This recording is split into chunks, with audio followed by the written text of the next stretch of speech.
ಇದು ತೈವಾನ್ ದೇಶದ ಜಾನಪದ ಕಥೆ. ಅದು ನೀಡುವಂಥ ಅರ್ಥ ನಮಗೆ ಬಹಳ ಬೋಧಕ ಅನ್ಸತ್ತೆ. ಒಂದು ಕಾಲದಲ್ಲಿ ದಕ್ಷಿಣ ತೈವಾನ್‌ದಲ್ಲಿ ಒಂದು ದೊಡ್ಡ ಸುಂದರವಾದ ಬೆಟ್ಟ ಇತ್ತು. ಅದು ತಳದಲ್ಲಿ ಒಂದು ಪುಟ್ಟ ಹಳ್ಳಿ. ಒಂದು ದಿನ ಬೆಟ್ಟದ ಮೇಲಿಂದ ಮುದುಕ ಒಬ್ಬ ಕೆಳಗೆ ಬಂದ. ಕಣ್ಮುಂದ್ ಚಿತ್ರ ಬರಬೇಕು. ತಲೆ ಎಲ್ಲ ಬೆಳ್ಳಗಾಗಿದೆ, ದೇಹ ಸುಕ್ಕಾಗಿದೆ. ಆ ಹರಿದ ಬಟ್ಟೆಗಳ ಮೂಲಕ ಅವನ ದರಿದ್ರತೆ ತೋರಿ ಬರ್ತಾ ಇದೆ. ಬಡವ ಇದ್ದಾನೆ ಅಂತ ಕಾಣಿಸುತ್ತೆ. ಅವನ ಹೆಗಲ ಮೇಲೆ ಒಂದು ದಪ್ಪ ಬಿದಿರು. ಅದ್ರ 2 ತುದಿಗಳಲ್ಲಿ ಒಂದೊಂದು ಬಿದಿರು ಬುಟ್ಟಿ.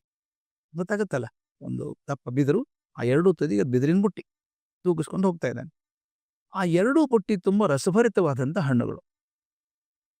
ಅವುಗಳನ್ನ ಮಾರೋದಕ್ಕೆ ಅಂತ ಹೊತ್ಕೊಂಡು ಹಳ್ಳಿಗೆ ಬಂದಿದ್ದಾನೆ. ಅಪರೂಪದ ಹಣ್ಣವು. ಎಷ್ಟು ಅಪರೂಪ ಅಂದ್ರೆ ಹಣ್ಣುಗಳ ಸುವಾಸನೆ ಓಣಿ ಎಲ್ಲ ಹರಡ್ಕೊಂಡಿದೆ. ಆ ಮುದುಕ ಕೂಗ್ತಾ ಇದ್ದ, ಬನ್ನಿ ಬನ್ನಿ, ಅಪರೂಪದ ಹಣ್ಣುಗಳಿವು. 1ಕ್ಕೆ 10 ನಾಣ್ಯಗಳು, 2ಕ್ಕೆ 20 ನಾಣ್ಯ, ಆದ್ರೆ 3 ತಗೊಂಡ್ರೆ ಪುಕ್ಕಟೆ. ವಿಚಿತ್ರ ಅಲ್ವಾ? 1ಕ್ಕೆ 10 ನಾಣ್ಯ, 2ಕ್ಕೆ 20 ನಾಣ್ಯ, 3 ತಗೊಂಡ್ರೆ ಪುಕ್ಕಟೆ ಅಂತ. ದುಡ್ಡು ಕೊಡ್ಬೇಕಾಗಿಲ್ಲ. ಹುಚ್ಚಿ ಮುದುಕ ಅನ್ಕೊಂಡ್ರು ಜನ. ಪರೀಕ್ಷೆ ಮಾಡೋದಕ್ಕೆ ಹೋಗಿ, ಅಜ್ಜ 3 ಹಣ್ಣು ಕೊಡು ನೋಡೋಣ ಅಂದ. ಆ ಮುದುಕ ದಗ್ನಗ್ತಾ 3 ಒಳ್ಳೆ ಹಣ್ಣು ಆರಿಸ್ಕೊಟ್ಟ. ಎಷ್ಟು ಕೊಡ್ಬೇಕಜ್ಜ ಅಂತ ಕೇಳ್ದ ಯುವಕ. ಏನೂ ಇಲ್ಲಪ್ಪ, ಹೇಳಿದ್ನಲ್ಲ ಆಗ್ಲೇ, 3 ಹಣ್ಣು ತಗೊಂಡ್ರೆ ಅದು ಬಿಟ್ಟಿ.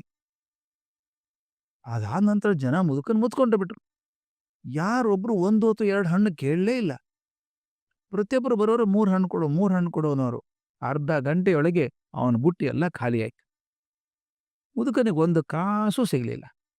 ಆದ್ರೂ ಆತ ನಗನಗ್ತಾ ಎಲ್ಲಾರು ಕೈ ಬೀಸಿ ಹಾರೈಸಿ ಬೆಟ್ಟದ ಕಡೆ ಹೋಗ್ಬಿಟ್ಟ. ಮರುದಿನ ಮುದುಕ ಮತ್ತೆ ಬಂದ. ಮತ್ತೆ ಅದೇ ಘೋಷಣೆ. 1ಕ್ಕೆ 10 ನಾಣ್ಯ, 2ಕ್ಕೆ 20 ನಾಣ್ಯ, 3 ತಗೊಂಡ್ರೆ ಪುಕ್ಕಟೆ ಅಂತ. ಕ್ಷಣಾರ್ಧದಲ್ಲಿ ಜನ ಸುತ್ತುವರೆದ್ಬಿಟ್ರು. ಅಷ್ಟು ಒಳ್ಳೆ ಹಣ್ಣು. ಮತ್ತೆ ಎಲ್ಲರೂ 3 ಹಣ್ಣು ಕೇಳೋರೆ. ಆತ ಮಾತ್ರ ಬೇಜಾರು ಮಾಡ್ಕೊಂಡಂತೆ ಕಾಣಿಸ್ಲೇ ಇಲ್ಲ. ಇಂದು ಕೂಡ ಆತನಿಗೆ 1 ನಾಣ್ಯನೂ ದಕ್ಕಲಿಲ್ಲ. ಹಿಂಗೆ ಮತ್ತೆ 1-2 ದಿವಸ ನಡೀತು. ಒಂದು ದಿನ ಬೆಳಗ್ಗೆ ಹಳ್ಳಿಯ ಹಿರಿಯನೊಬ್ಬ ಹುಬ್ಬುಗಳಿಗೆ ಕೈ ಹಚ್ಚಿ ಬೆಟ್ಟದ ಕಡೆ ನೋಡ್ತಾ ತನ್ನ ಮಗನಿಗೆ ಹೇಳ್ದ, ಮಗು, ಈ ಬೆಟ್ಟದಲ್ಲೇನೋ ಬದಲಾವಣೆ ಆದಂಗೆ ಕಾಣಿಸ್ತದಲ್ಲೋ, ಏನೋ ಕಳ್ಕೊಂಡಂಗೆ ಕಾಣಿಸ್ತಾ ಇದೆ ಅಂದ. ಮಗ, ಹಾಗೇನಿಲ್ಲಪ್ಪ, ನಿನ್ನ ಕಣ್ಣು ಸರಿಯಾಗಿ ಕಾಣಿಸೋದಿಲ್ಲ, ಹಾಗೆ ಅನ್ಸುತ್ತೆ ಅಂತ.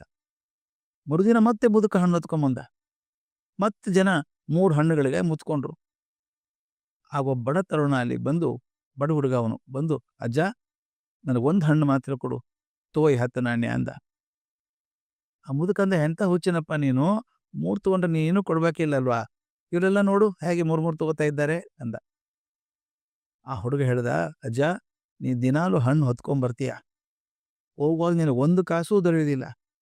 ಅದಲ್ಲದೆ ಏನೂ ಕೊಡದೆ ಪಡೆಯೋದು ತಪ್ಪಲ್ವಾ ಅಲ್ವಾ? ಏನೂ ಕೊಡದೆ ಪಡ್ಕೊಳ್ಳೋದು ತಪ್ಪಲ್ವಾ? ಅದಕ್ಕಂತ ಹೇಳಿ 3 ದಿನ ದುಡಿದು 10 ನಾಣ್ಯ ಸಂಪಾದಿಸ್ತಿದ್ದೇನೆ ಅಂತ ಹೇಳ್ದ. ಆ ಮುದುಕನ ಕಣ್ಣು ತುಂಬ್ತು. ಬಾರಪ್ಪ ಮಗು, ನಿನ್ನಂಥವನಿಗೆ ಕಾಯ್ತಿದ್ದೋ ನಾನು, ನನ್ನ ಜೊತೆ ಬಾಕುಟ. ನಾನು ಈ ಬೆಟ್ಟದ ದೇವತೆ. ನಾನು ಈ ವೇಷ ಹಾಕೊಂಡು ಬಂದಿದ್ದೀನಿ ಮಗು. ನಾನು ಈ ಬೆಟ್ಟದ ದೇವತೆ. ಎಲ್ಲರೂ ನನ್ನಿಂದ ಪುಕ್ಕಟಿಯಾಗಿ ಪಡೆಯೋದಕ್ಕೆ ಕಾಯ್ತಿರ್ತಾರೆ. ನಾನು ಒಂದು ದಿವಸ ಖಾಲಿಯಾಗಿ ಹೋಗ್ತೇನೆ ಅನ್ನೋದು ಮರ್ತಿದ್ದಾರಲ್ಲಪ್ಪ. ಆ ಮುದುಕ ತರುಣ್ ಕಟ್ಕೊಂಡು ಬೆಟ್ಟದ ಕಡೆ ಹೋದ. ಆ ಯುವಕನ ಹೆಸರು ಖಾನ್‌ಪೀನ್ ಶಾನ್ ಅಂತ. ಖಾನ್‌ಪೀನ್ ಶಾನ್ ಅಂತ. ಇವತ್ತಿಗೂ ತೈವಾನ್‌ನಲ್ಲಿ ಆ ಬೆಟ್ಟಕ್ಕೆ ಶಾನ್ ಬೆಟ್ಟ ಅಂತ ಕರೀತಾರೆ. ಹಳ್ಳಿ ಹಿರಿಯ ಹೇಳ್ತಾ, ನೋಡ್ರೋ, ನಾ ಹೇಳಿಲ್ಲೇನ್ರೋ ಬೆಟ್ಟ ಕರಗಿ ಹೋಗ್ತಾ ಇದೆ ಅಂತ ಕೂಗ್ದ. ಜನ ಎಲ್ಲ ತಿರುಗಿ ನೋಡಿದ್ರು. ಹೌದು, ಬೆಟ್ಟ ಅರ್ಧದಷ್ಟು ಸಮುದ್ರ ಹೋಗಿದೆ. ಇದು ಒಂದು ಸಾಂಕೇತಿಕವಾದ ಕಥೆ ಮಕ್ಕಳೇ. ಅದ್ಭುತ ಸಾಂಕೇತಿಕವಾದ ಕಥೆ ಇದು. ನಮ್ಮ ನಿಸರ್ಗದ ಹಣೆ ಬರುವ ಹಾಗೆ ಆಗಿಲ್ವಾ ನಾವು? ನಮ್ಮ ದುರಾಸೆಗಳಿಗಾಗಿ ನಿಸರ್ಗದ ಸಂಪತ್ತನ್ನು ಹಗಲು ರಾತ್ರಿ ಲೂಟಿ ಮಾಡ್ತಾ ಇದ್ದೀವಲ್ಲ. ಕಬ್ಬಿಣ ಬೇಕು, ಅಗಿನೆಲ. ಅಲ್ಯೂಮಿನಿಯಂ ಬೇಕು, ಅಗಿನೆಲ. ಬಂಗಾರ ಬೇಕು, ಅಗಿನೆಲ. ಮನೆ ಕಟ್ಟಬೇಕು, ತೆಗಿ, ಬೋರ್ವೆಲ್ ಹಾಕು. ಎಷ್ಟು ಅಂತ ಒಳಗಿದ ನೀರು ತೆಗಿತೇವೆ, ಖನಿಜ ತೆಗಿತೇವೆ, ಎಲ್ಲ ತೆಗೆದು ತೆಗೆದು ತೆಗೆದು ಬರ್ಡ್ ಮಾಡ್ತಾ ಇದ್ದೇವೆ. ಮನೆ ಬೇಕು ಅಂತ ಕೆರೆ ಮುಚ್ಚುತ್ತೇವೆ. ಲೇಔಟ್ ಆಗಬೇಕು ಅಂತ ಕಾಡನ್ನು ಕತ್ತರಿಸಿ ಹಾಕ್ತೇವೆ. ಮನೆಗೆ ಮರ ಬೇಕು ಅಂತ ಕಾಡ ಮರೆಯಾಗಿ ಹೋಗುತ್ತೆ. ಅದಕ್ಕೆ ಮರಳಿ ಕೊಡಬೇಕು ನಿಸರ್ಗಕ್ಕೆ ಅನ್ನೋದನ್ನ ಮರೆತು ಸಂಭ್ರಮಿಸ್ತಾ ಇದ್ದೀವಲ್ಲ. ನಾವೆಲ್ಲ ಹೇಗಾಗಿದ್ದೀವಿ ಗೊತ್ತಾ? ದುಡ್ಡು ಕೊಡದೆ 3 ಹಣ್ಣು ಪಡೆಯೋ ಆಶೆ ಬುರ್ಕರಂತೆ ಆಗಿದ್ದೀವಿ. ಇದನ್ನು ಎಷ್ಟು ದಿವಸ ನಿಸರ್ಗ ತಾಳ್ಕೊಂಡಿತ್ತು? ಆ ನಿಸರ್ಗದ ತಾಳ್ಮೆ ಮುಗಿಯೋದ್ರೊಳಗೆ ನಾವು ಎಚ್ಚೆತ್ತುಕೊಂಡ್ರೆ ನಮ್ಮ ಮುಂದಿನ ಮೊಮ್ಮಕ್ಕಳ ಬದುಕು ಸಂತೋಷವಾಗ್ತದೆ.